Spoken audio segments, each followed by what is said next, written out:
Hi, everyone. Welcome to the Awareness Podcast. My name is Bill Free. I'm your host for Living the Non-Dual Understanding of what we're going to talk about today, and it is awareness.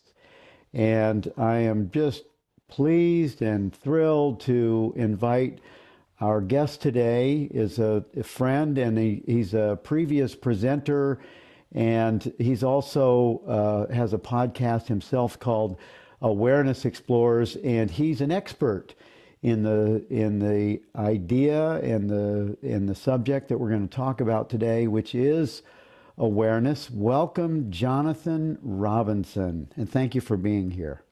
My pleasure, Bill. This is going to be fun. Yeah. It surely is going to be fun, Jonathan. And the reason it's going to be fun, and like I was saying before we started the show, one of the things that I'm just really excited about is that it feels like the world is finally, or a lot of the world, a lot of the spiritual world is catching on to the idea, to the real idea of awareness and what that means. And this is why I thought you would be just a perfect guest for me this month in the Awareness Podcast, because I think that you're just really an old hand, really very, very familiar with this term. And I thought it would be very helpful for our audience. hmm And before we get started, I want to just give a short bio for you all that are listening, and also we'll follow this broadcast with a viewing audience on YouTube next week. But Jonathan is a psychotherapist. He's the best-selling author of a dozen books. He's been a frequent guest on Oprah, and he's interviewed all the great teachers. Many have passed. Ram Dass, Wayne Dyer, the Dalai Lama. He's not passed, but he's really interviewed and sought out great wisdom teachers and leaders of our time. So Jonathan comes to us as a little bit of an expert himself. And I'm going to ask you a few questions, Jonathan, about the idea of awareness. Um, who is it that's aware when we say awareness? Well, luckily we don't have to create awareness. If you're listening to this interview, you already are aware. But we don't normally put our attention on awareness. We put our attention on what I'm saying or what is in our visual field. That's always outside of us.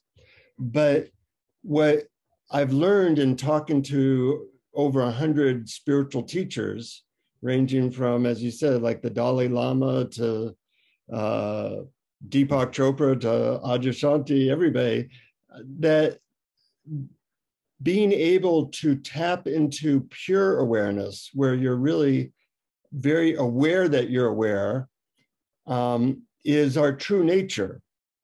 And when you do, you immediately feel peaceful, if not blissful. You immediately feel loving, and that this is an experience that is actually much easier to have than many people believe. In fact, 30 years ago when I was shouting this out, it might take an hour guided meditation to get people to tap into this feeling of present awareness where you're part of this, I don't know, humanity, where you feel expanded in a very present way. That might take an hour to explain and help people tap into it. Now I generally can do it in about 90 seconds with anybody. So I think that there's a more understanding in humanity. Maybe there's a higher vibration. And so on the Awareness Explorers podcast, we just give out lots of techniques. Hopefully in this interview, I'll mention a few. And that it's not something you have to wait 20 years and work on yourself to get to. It can be that during this interview, people tap into it and they notice that they feel totally different. Cool. So awareness isn't really something that we have to access. It's not even something that's new to us. Yeah, it's more something that you relax into or notice and put your attention on, just like you might put your attention on your hand. We're not normally aware of our hand, but if I say, "Can you put your attention on your hand?" You say, "Yeah." Well, that will get you, to a point of what you could call mindfulness, where you're aware of what your body's doing. But when you put your attention on awareness, you can really start to feel totally different. Rather than being that you're a body, you feel like you are an awareness that has a body, and that's very different than feeling like you're a personality. Enlightened people, the main difference is that instead of feeling like they're a personality, they feel like they are awareness having a personality. And that allows them to not be so identified with negative emotions, with all the stupid thoughts that go through our head. They feel this peaceful presence is who they are. The idea, can you walk us through the idea so that people that are listening can grasp or make contact with this idea for themselves? Yeah.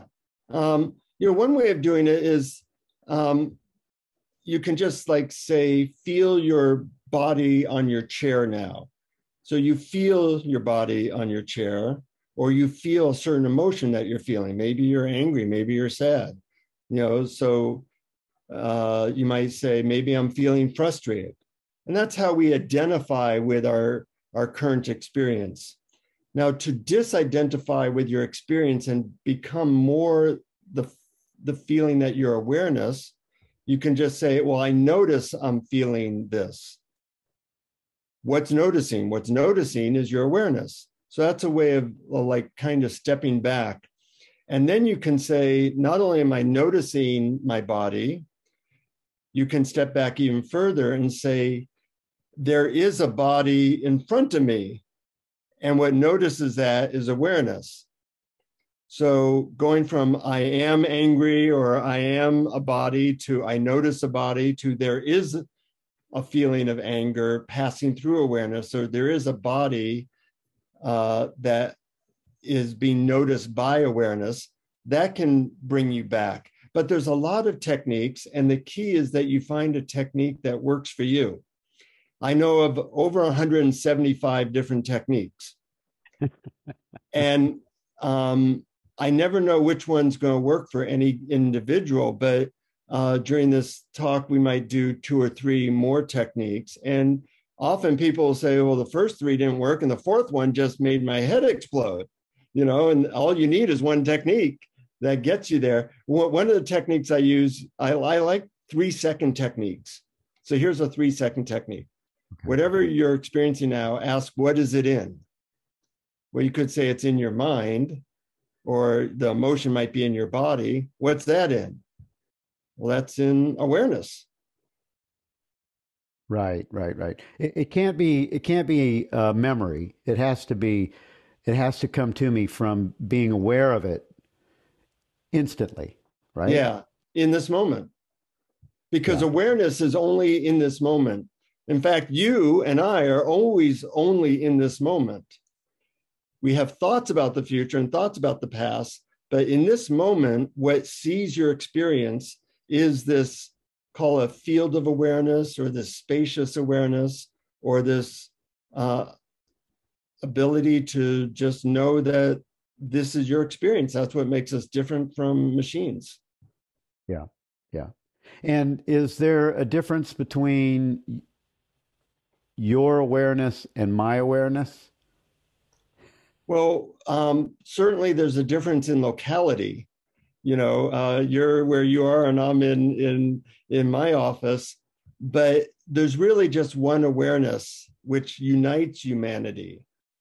And so when you tap in or relax into just being awareness, and you let go of your personality and your thoughts and your story and your all the thoughts going on, and you're just like present, that awareness is the same awareness for everybody. So that's where teachers will say we're all one, or you'll sense that I felt one with the universe, because as you deepen into awareness, you start to tap into feelings of peace, love, and oneness, which nothing is more grander than that. So is that the ultimate destination for folks who like to meditate? Yeah, I think so. Though, I like to think that we're like a radio. A radio has some really crappy stations that make noise, and they have really nice stations. Well, we can tap into, you can watch the news and get depressed and tap into really dramatic, terrible news and vibrations, or you can tap into love or tap into bliss. But awareness is kind of like the radio receiver, and it's really I think one of our best ways of tapping into what could be called God or consciousness, and that there's different ways of tapping into different parts of that radio spectrum, and you got to find what works for you. So awareness isn't awareness doesn't distinguish vibrations, does it? Does awareness distinguish or label the content of experience? No, I would say it just experiences it. Our ego, our personality judges things, but awareness it lets everything in. It has no preferences in that way. It has no agenda. It's just here. And, that's a wonderful thing to be able to experience, because it's very close to love.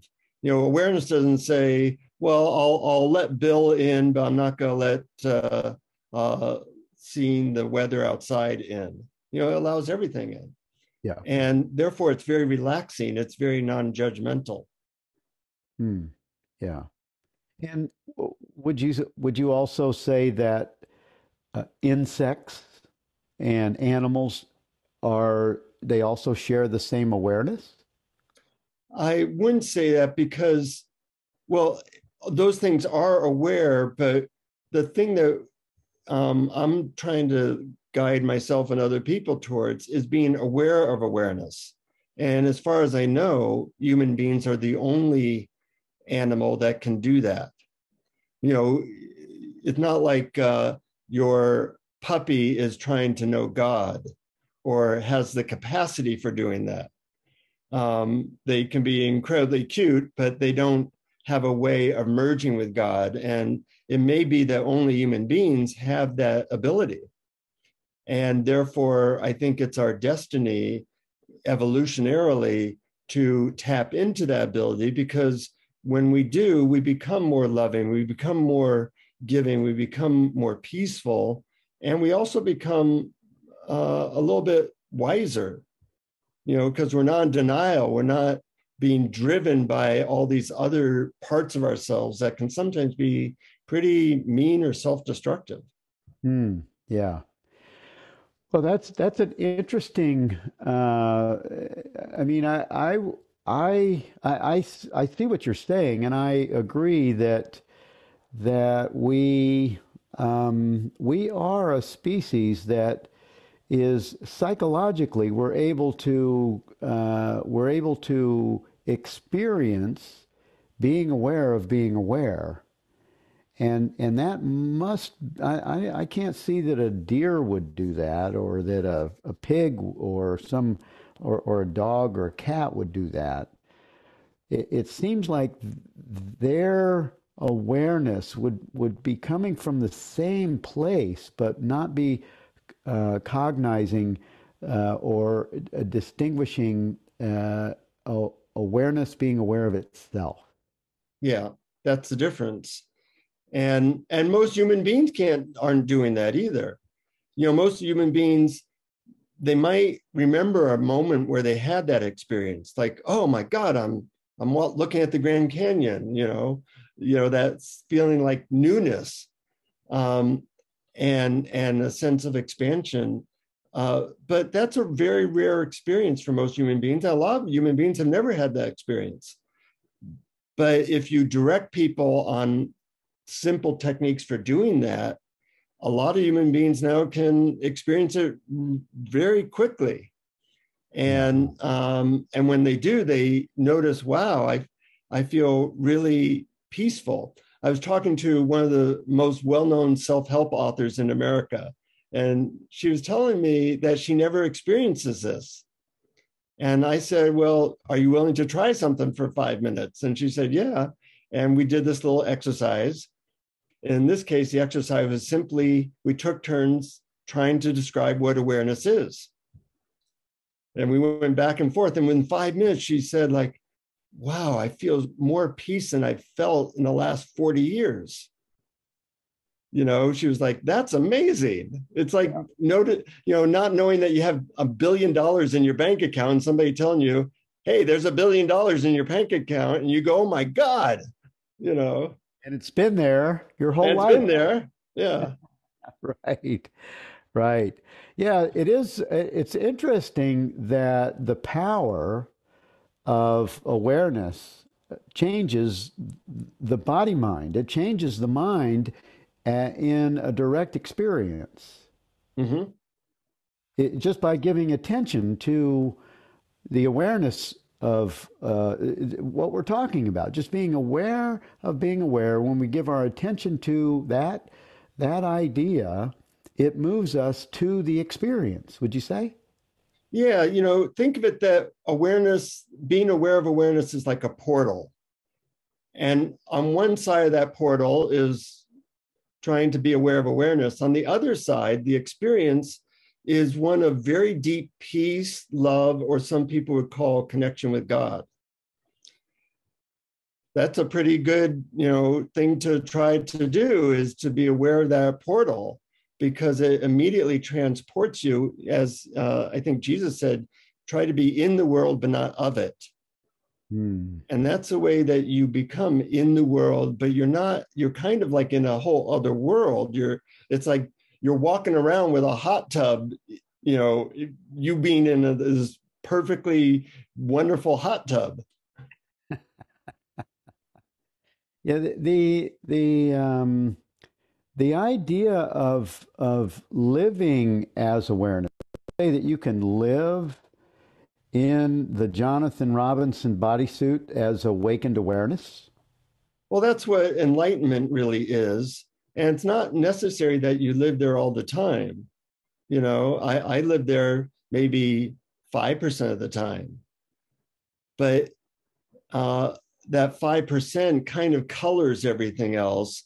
And it's like if you have a water ball, you don't need to be drinking from the water ball all the time to be well hydrated.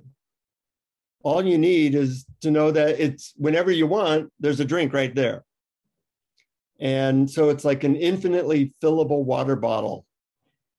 And knowing that's there makes you feel okay, no matter what's going on.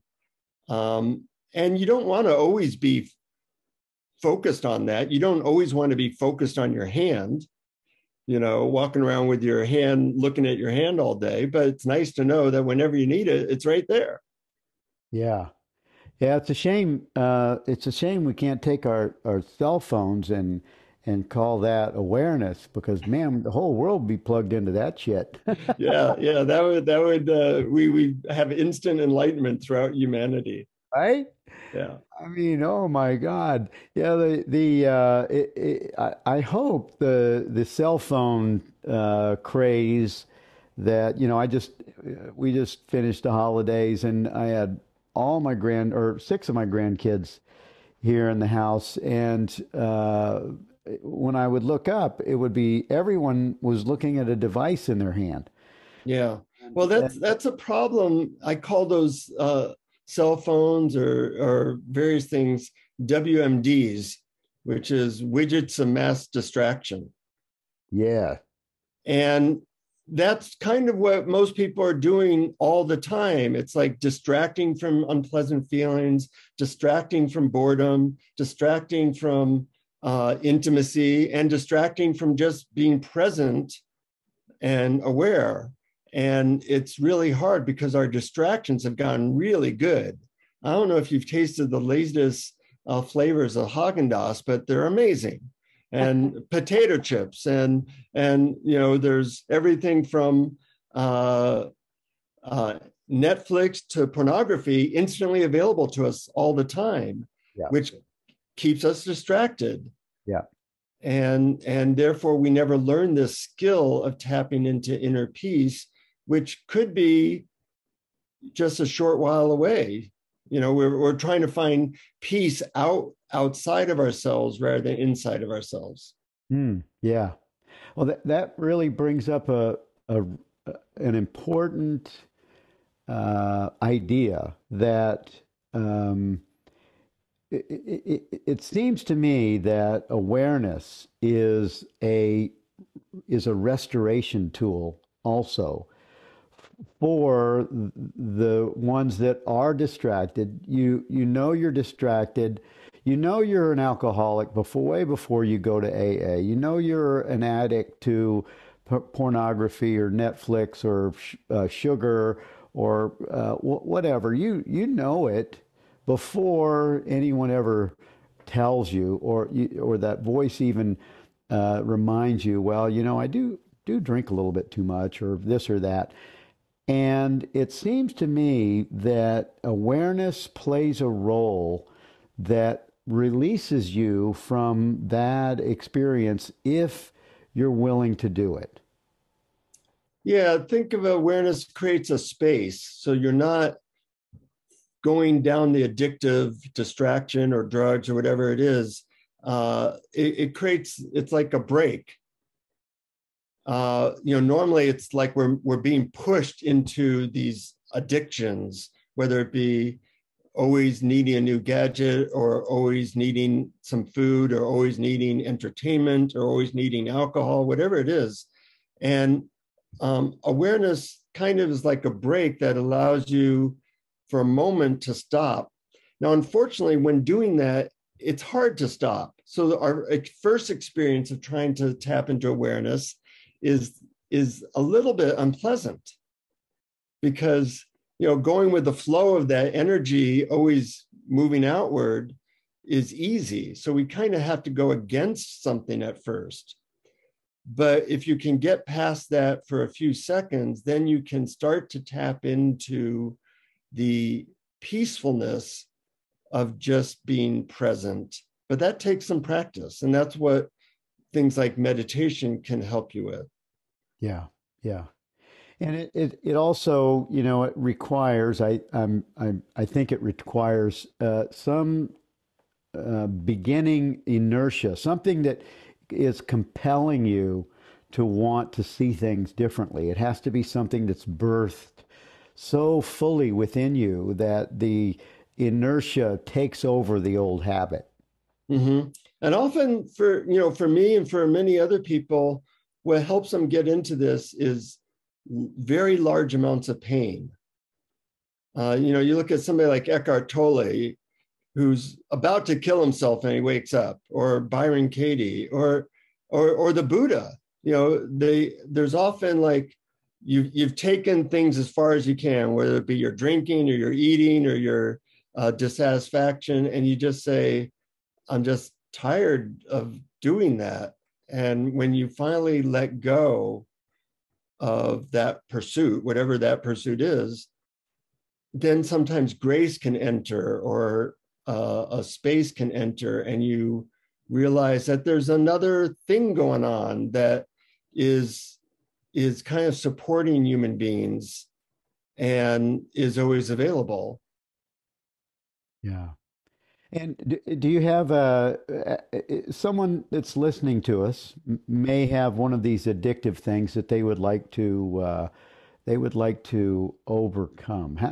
Would you have a recommendation for them on what they would what they might do to bring this to the forefront and be aware of it? Yeah, I'm a lazy person, and I figured, I needed to find ways of tapping into peace that were so ridiculously easy that even I could do it. So I've really made a science of this. And as you know, Bill, I have a podcast, Awareness Explorers, and people can get the 100th episodes we have at awarenessexplorers.com. But on that website, I've asked the best spiritual leaders on the planet, whether it be Byron Katie or Adyashanti or Deepak Chopra, for their best 10-minute guided meditation for getting people to a place of awareness. And we now have 80 of those guided meditations. They're all free. They're all from the best minds and spiritual leaders on the planet. And all you have to do is go to the website and press play with your finger, and it will automatically play. And all you have to do is sit there, and it will guide you to it. Nice. It doesn't get much easier than that. Yeah. And I did it because I'm selfish and I wanted it to be that easy. And of course, then I put up on the website for free, and we get a lot of people listening to those guided meditations, and every one of them can guide you to that place, but some you might like better than others. Yeah. Nice. Well, then for you listening or watching, you can go to awarenessexplorers.com and you can tap into one of those lazy man's restoration awareness meditations and enjoy what's right there for you for free. So I really appreciate that. And, I think that, I was listening to Rupert Spira about a month ago, and he was presenting the idea that he feels like, and I feel the same way, you probably do too, he feels like this is our time to realize the self. This is our time for the direct experience to be available, to come in and be available without a lot of jumping through hoops to get to it. Just as you suggested with your play button suggestion, and stepping into the awakened experience that's available. Well, I think if we don't, we'll just destroy the planet and each other.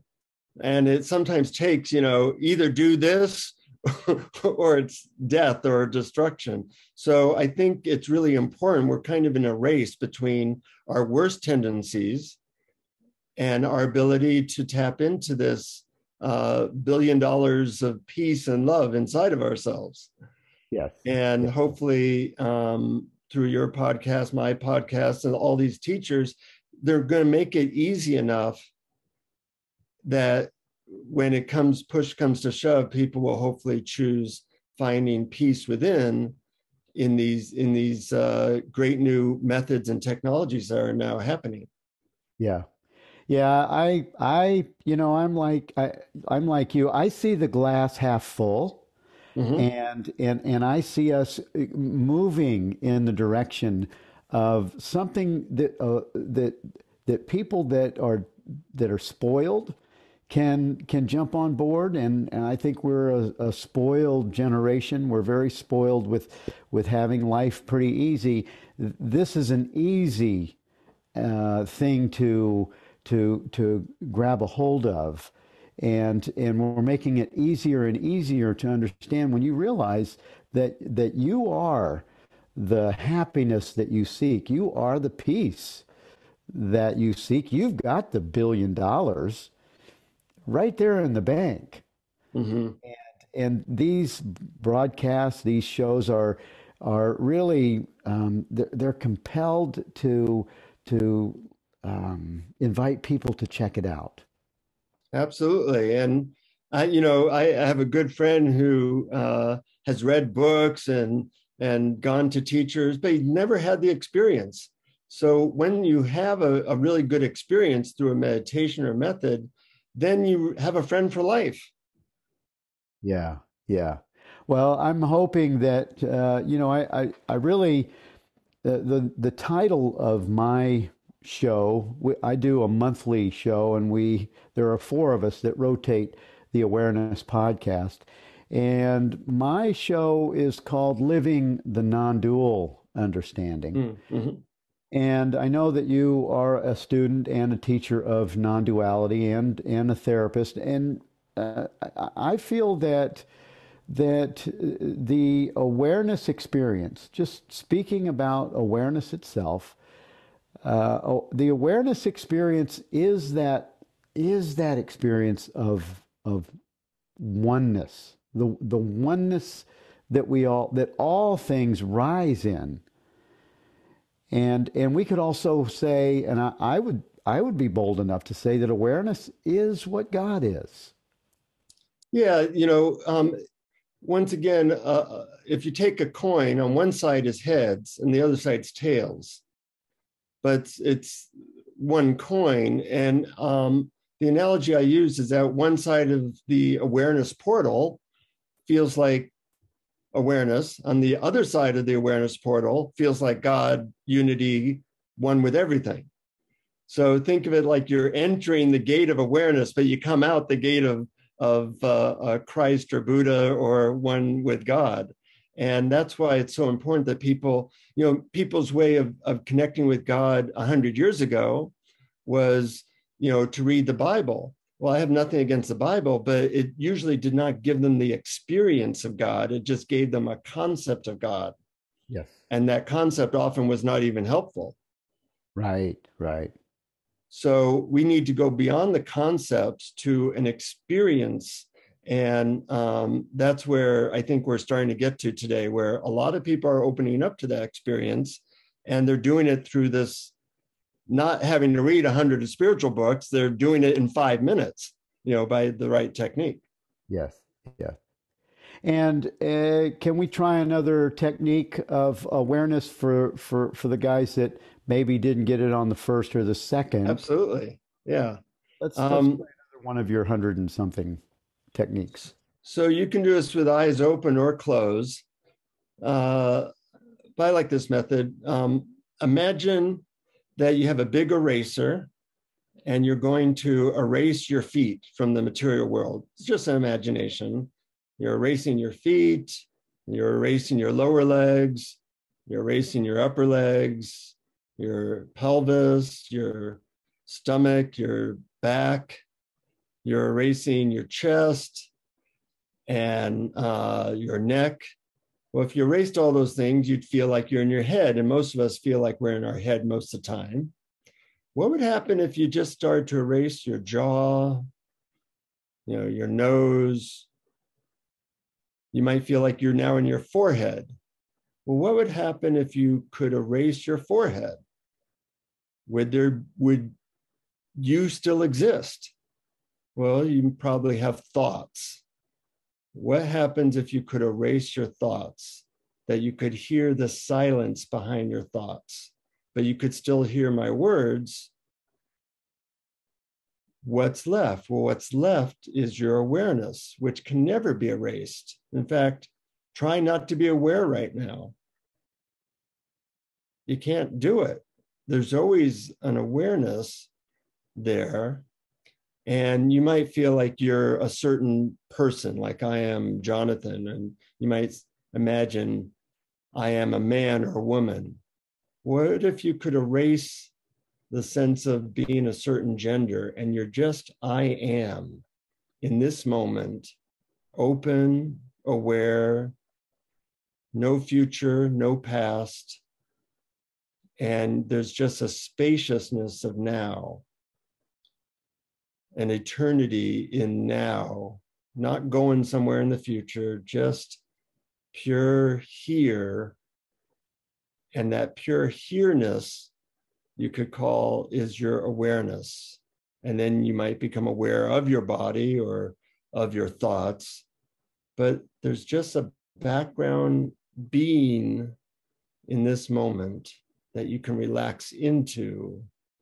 And that is this thing we call awareness, the gateway to peace, to presence, and even the gateway to connection with this thing we call God. That's a, I don't know, 3-minute guided meditation. And of course, you can keep going down deeper and deeper and deeper into that rabbit hole, and it just feels more and more expansive.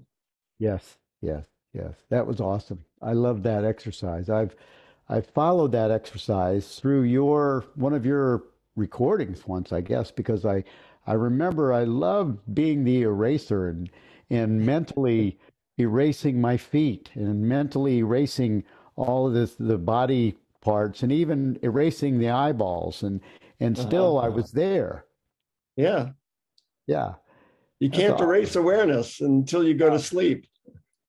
Yeah, and even awareness doesn't sleep, you know. What do you think it is that wakes you up to go to the bathroom Right. or you know, when there's a sound that goes off? What do you think it is that picks up the activity that's happening as the body's in deep sleep? Yeah. Yeah. It's even there then.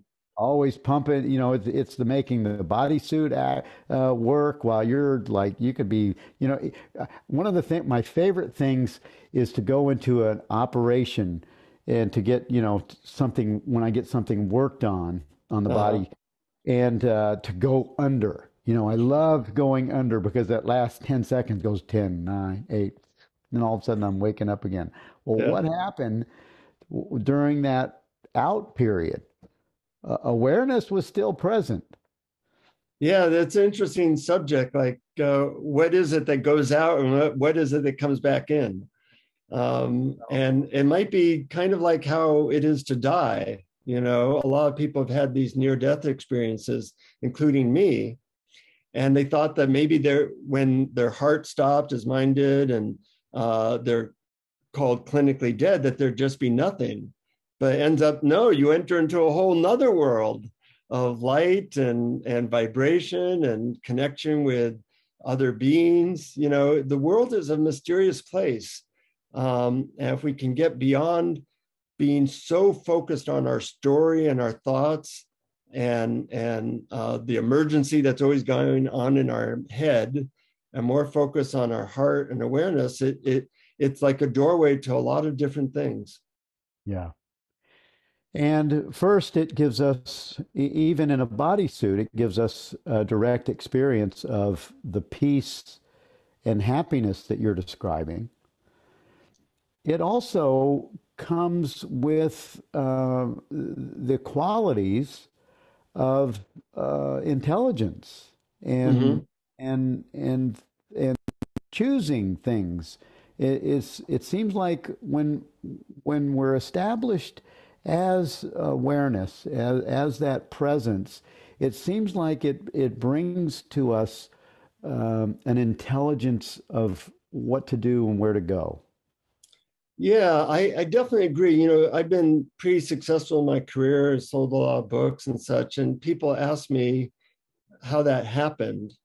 And what I would do is I try just to get in touch with awareness every day and then ask it, how can I serve? Well, the books that have come out of that have sold really, really well and generally got me on Oprah. The books that came from my personality have usually sold about 10 copies. So, you know, I have a lot of faith in this higher intelligence or higher self. And I'm very glad that's actually made me money and led to some really good decisions. Yeah, nice, nice. Well, how does Jonathan Robinson, how would you say what does your day look like when you're in the busyness of this, of the Jonathan Robinson narrative? And when you wake up in the morning, do you go into a meditation? Do you sit quietly? Is it a new default, this awareness experience for you? Well, it's once again like having that water bottle that's always there. And I tap in for a minute here, 5 minutes there. I used to meditate for an hour a day, but now I more like go in and out of this experience. When I wake up, I do 5 minutes of meditation. And I find that that keeps me I like that more because it's never far away. You Yeah. know, we may not have $10,000 in our pocket, but we have a credit card, and we know that if we need something, we can just whip out the credit card. And it's kind of like that. Yeah. So that's more of my day. And some days I just might take a 10-second break and notice I'm here talking to Bill on Zoom. Everything's good. I'm grateful. And, I use a phrase, thank you for this. Thank you for this moment. And that brings me to awareness. And sometimes just come up with a phrase that points you in that direction in little moments brings a sense of magicalness to all the errands that we normally have to do. Yeah. Yeah. And it seems like, and I love the idea of asking awareness, questions, because it's sort of like an inner dialogue. And when you sincerely ask in that way, it will bring you what you've asked. It's like having a genie in your pocket where you can rub the genie like Aladdin, and you have your own personal genie available. Yeah, as you develop that skill, I think of it as a skill, listening to intuition, listening to higher self. But one part of that skill is sincerity. So sometimes I'll say, intuition, higher self, whatever, I'm giving this decision to you. you know Yes. I'm surrendering it to you. You show me signs as to which choice I should make. Yes. And that has worked for me amazingly well, Yeah. when I'm sincere. Yeah. Yeah. Yeah. So it's fun to play with the universe that way. Yeah. Yeah. I totally agree.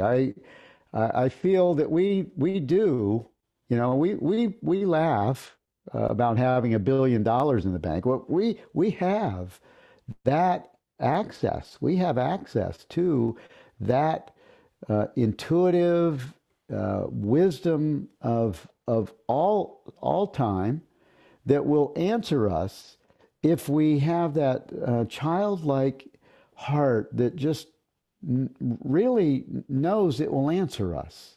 I'll give you a miracle story that way. Many years ago, I was trying to decide whether to go to India to visit a certain guru.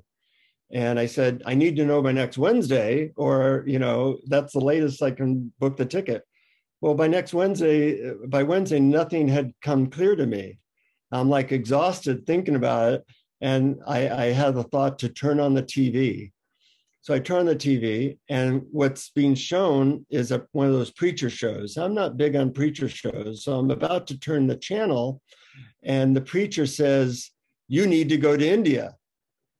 I thought, wow, that's an interesting coincidence, but I didn't take it as like that's the definitive sign. I said, that's an interesting coincidence. Why is he talking about India?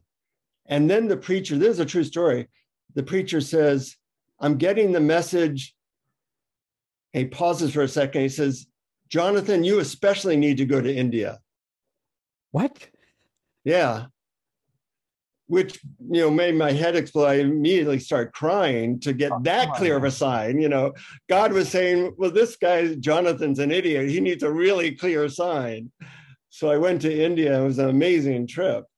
But, I think if you listen carefully, the universe is always giving us some kind of message or sign that we can learn from.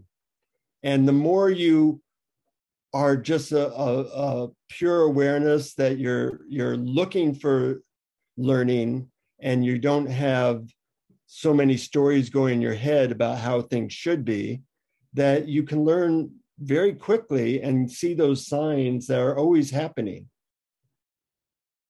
Wow, that's a great story. I can That's barely believe it myself, and it's interesting. wow, that's cool. Yeah, we're going to India at the end of this year, around October. We're going to make a trip to southern India and northern India. I'm looking forward to that. It's on my bucket list. Great. What's your favorite city in or town in India? Well, Varanasi is pretty interesting because that's where people go to die. And, we have this idea death is a horrible tragedy and you got to do everything possible to avoid it. But a lot of people who go to Varanasi, that's where they want to die. So they're like really excited that they're in Varanasi and they're dying. And it's just a very big, different culture clash with how we tend to believe things. But we all get so caught up in our beliefs. We think our beliefs are true. But when you see a whole culture with a different belief, it makes you question, well, maybe my beliefs aren't true. Maybe they're just beliefs. We don't really know what's going on here. And when we hold tightly to beliefs that make us unhappy or make us think this is how it should be and it isn't that way, then life becomes less pleasant. So I like meeting cultures or people who have very different beliefs than me because it makes me think, yeah, I don't know what's going on. Yeah, that too. Yeah, that too is happening. And we when we come into this world, we think, well, this is the way everything is supposed to be. This is the imprint for what life is, and life is quite different in all the other countries of the world. Yeah, absolutely. Yeah. But So, I think, Jonathan, we all want to be happy. So, I'm always looking for simple ways to be happy, simple ways to let go of all our conditioning and burden from our culture, our culture, because we're yeah, all in a cult, yes, Western culture, yeah, that can make us be a little bit lighter, a little bit kinder, a little bit more present, and maybe more available to be of service to what our function can be. yeah, yeah. And when we like we just opened to a new year, Happy New Year, and we people have resolutions and they start new things. I would suggest that, I'd like to suggest that practicing this idea, if you're not familiar with this idea of awareness and living in this experience as awareness, aware presence. If you were suggesting, besides your meditations, if you were suggesting to someone how where to pick up from here using awareness as a leading edge, what would you suggest for people? Um, I think most people who are listening to this podcast probably have had this experience at some point in their life, even if just for a moment. And so they can ask themselves the question, what was I doing then? And what helped me to have that experience? If you found something that already works for you, make that more of a priority, even if just for 5 minutes a day. Um, or anything that might lead you to be more in your heart is also in the right direction. I have two dogs and I spend like 5 minutes a day just kissing their noses and telling them how much I love them, because that puts me in my heart. Yeah. And heart and love and awareness are all kind of in the same direction. Um, and I think most people have tapped into it, but we get so caught up in other stuff and distractions that we don't make it a priority. So the most important thing is that you make it a priority. You give it some time or some money or some space or some method that is consistent. Yeah, yeah.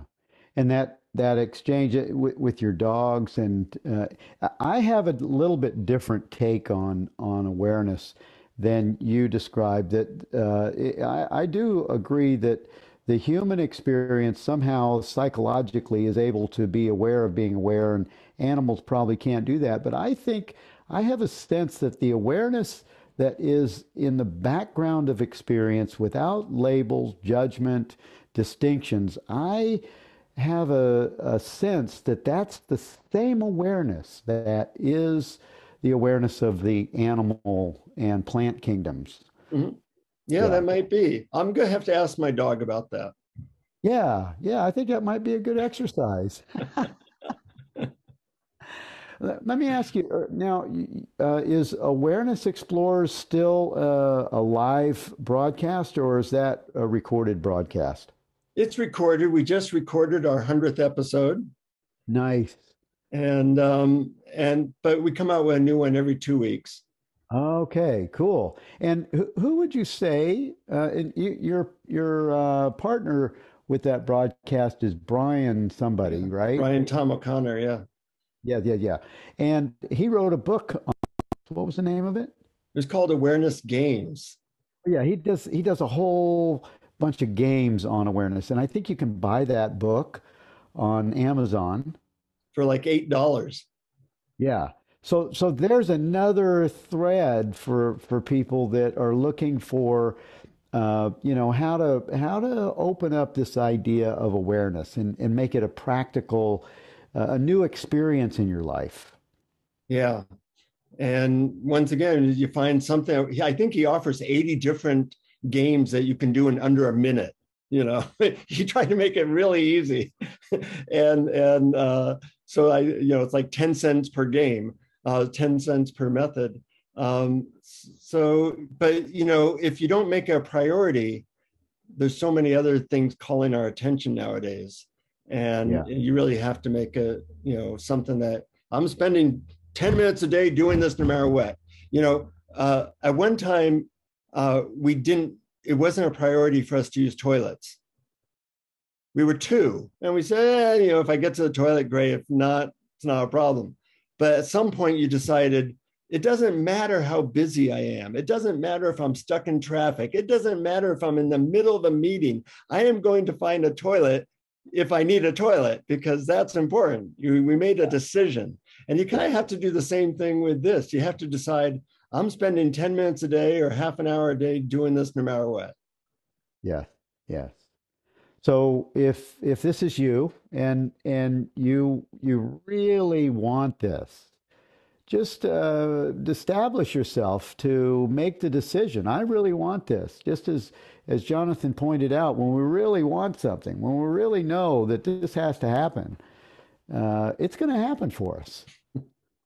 It's just going to Absolutely. happen, Yeah. and we don't have to know how. We just have to have the will and the willingness to to stay rooted in that decision. Yeah. I kind of have the idea that God or the creation is listening for a few good people who are serious about this. And when you say that this is important to you, then grace can enter, other forces can actually help you. Yes, yes. It's the idea, it's the inertia, it's the desire of the heart to, I feel it's the desire of the heart to wake up to the self that is the inertia that pulls us to the experience. Yeah. Or the desire to get out of pain.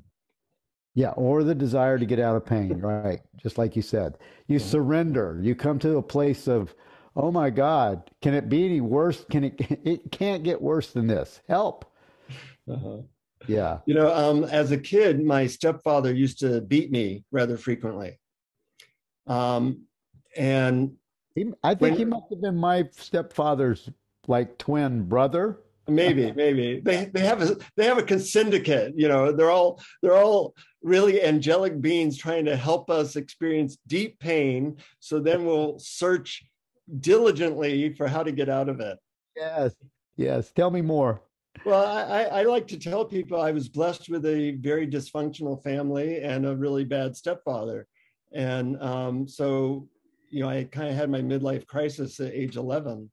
And when people say, what inspired you to get into this? I say, my stepfather really inspired me. I really feel that, you know, in a positive way. Like I'm now grateful, although at the time, of course, it was traumatic. Yeah. But whatever it takes to get off the hamster wheel and into something a little bit better. Yes. Yes. Yes, I had a similar childhood. Left home when I was 14, and I am so grateful to have those hard experiences that said, "Wait a minute, something's got to give here. Life Mhm. has to be better, easier than this. This is screwed up. And it has a way of pushing you out of that discomfort zone into something that can be a better, or at least an opening. Mhm. Yeah. And sometimes that's what it takes. But I don't wish that on anybody. I wish them the more the path of I'm yearning for more love and peace rather than I'm trying to get away from pain. But different people need different things. Yeah. Yeah. Well, Jonathan, with the Awareness Explorers podcast, you're going on your 100th show. Who would you say is your most favorite couple of interviews? It's really hard to say because they're all one of the things Brian and I talked about yesterday when we did that episode is they're all great. Like, they're all really, really good. And we like Rupert Spira. He said something confronting to me that was very helpful to me. Of course, I like Deepak Chopra. I love Adyashanti. Byron Katie. And a lot of these people are emanating such love that when you interview them, you get into that field. And a lot of people tell us as they listen to our interviews that they feel like a transmission.